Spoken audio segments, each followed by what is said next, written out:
Hello everyone, my name is Mike. Welcome back to my channel, and today we are doing Red Carpet Catastrophe, the show where we talk about bad movies or critically panned movies, to be more specific, and answer this question. Is it really that bad? Red Carpet Catastrophe!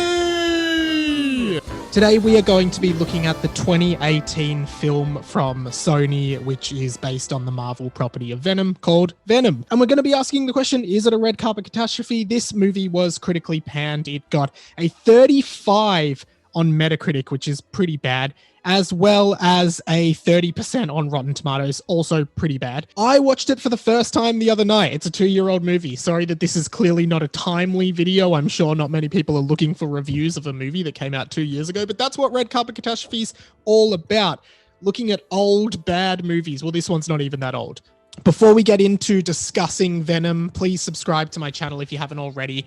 I put a bunch of videos up that are pop culture focused like this on gaming, movies, TV, music, all that kind of thing, as well as the podcasts that I do. I'll talk a bit more about that at the end. Thank you so much. Okay, so Venom in 2018, clearly not a very critically received film at all. Lots of people seem to hate this film, and it is not part of the Marvel Cinematic Universe. It's part of this weird, Sony cinematic universe that isn't part of the general MCU, and I think they were trying to get something going, but I believe they are no longer really doing that because it didn't quite work out. I think we first saw bits of Venom in the Spider-Man 3 film by Sam Raimi, which was part of the Tobey Maguire Spider-Man trilogy and was generally also negatively received. Unfortunately, it seems Venom can't quite catch a break in getting any positively received films, but and I'm gonna put out what may be a controversial opinion. This movie isn't that bad. It's not that good, but it is certainly not that bad. I actually kind of enjoyed it. I didn't think it was anything fantastic, but I also didn't think it was like the worst movie I've ever seen, especially in the realm of superhero movies. I don't think I'd particularly want to watch it again. Like, it wasn't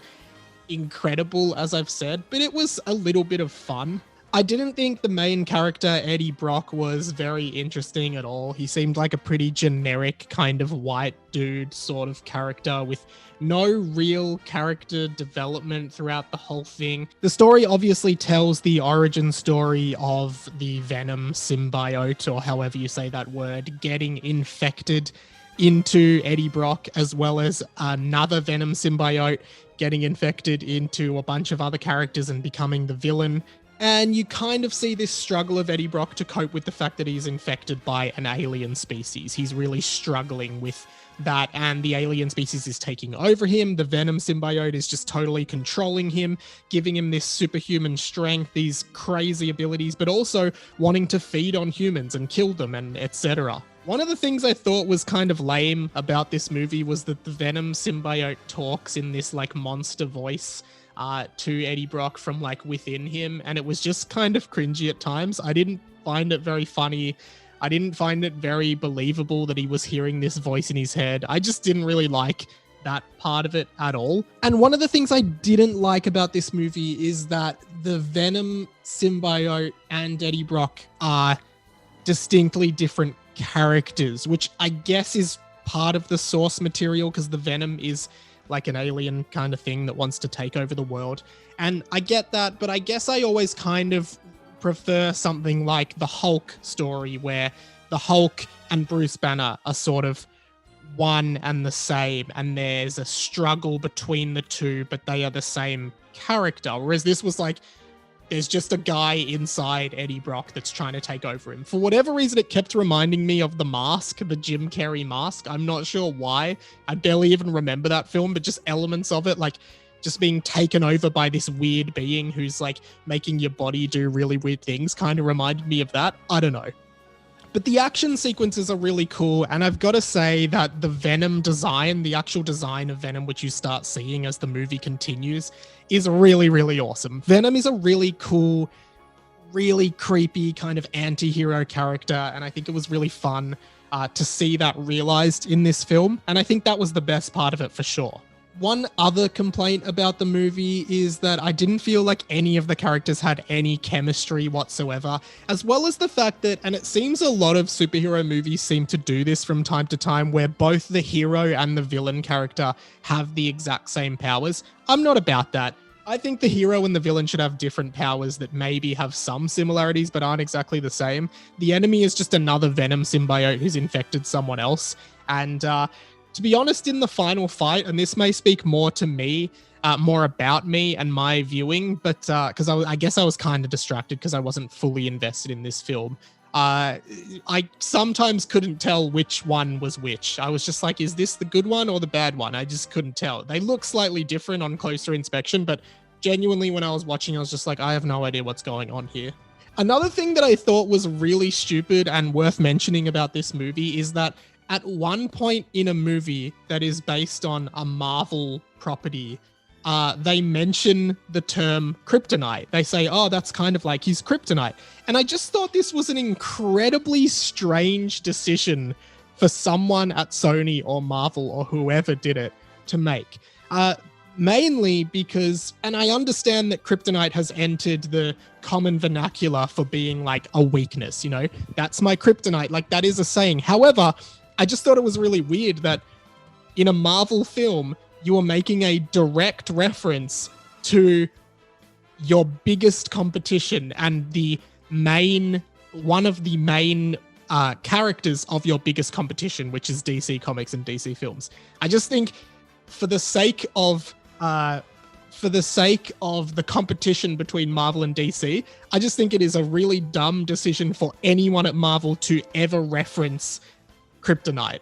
I just think in the world of Marvel, kryptonite shouldn't exist because it kind of creates some weird continuity issues as well. Well, not continuity, but just some weird universe issues because I guess in the world of Venom or in the world of Spider-Man, they're saying that kryptonite exists and is a known thing, which means that in that world, Superman comics exist, which I guess means that Marvel comics exist. Well, I guess it doesn't, but I don't know. I just got really confused. I thought it was such a dumb decision, and that was a really, really weird choice. I guess I think a lot of people were probably disappointed with this film because not only was it like probably a little bit lower budget than the big like Marvel Cinematic Universe films that are just pretty incredible visual spectacles.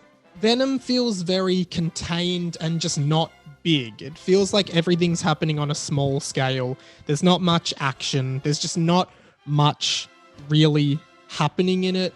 But at the same time, like story-wise, I just think it was cool to see Venom's story come to life.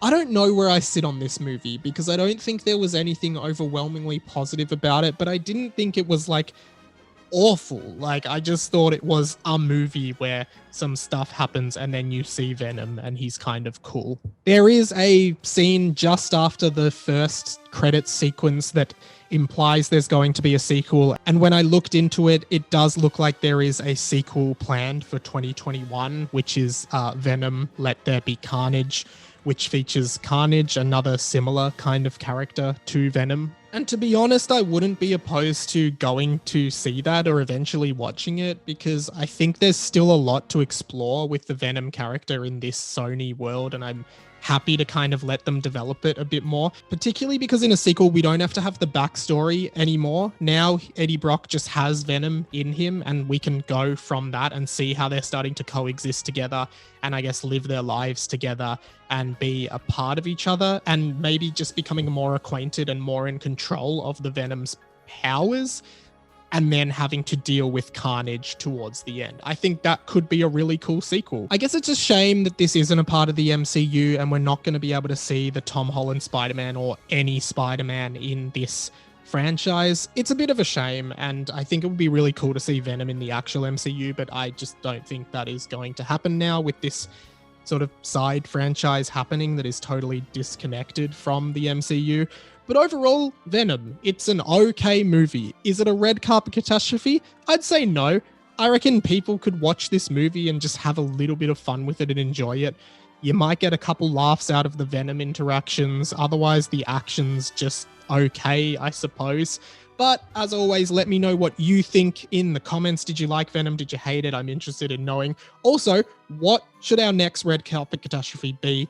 Comment below. I will watch it and then I will do a review on this channel. Speaking of my channel, as I said at the top, please subscribe. I do 2 podcasts at the moment, 20th Century Boy, which is my podcast about my life as a radio and podcast producer here in Melbourne, Australia, and my newest project, Harry Potter and the Boys, a Harry Potter fan fiction that I wrote when I was 13 years old. They all go up on this channel every week. So there's lots of content coming out. Check it out, subscribe, thumbs up, comment, all that stuff. I'd really appreciate it. Thank you so much for watching. I'll see you soon. Bye. But I went to run my hand through your hair and I noticed you were attached to string. You were a puppet this whole time, you were attached to string.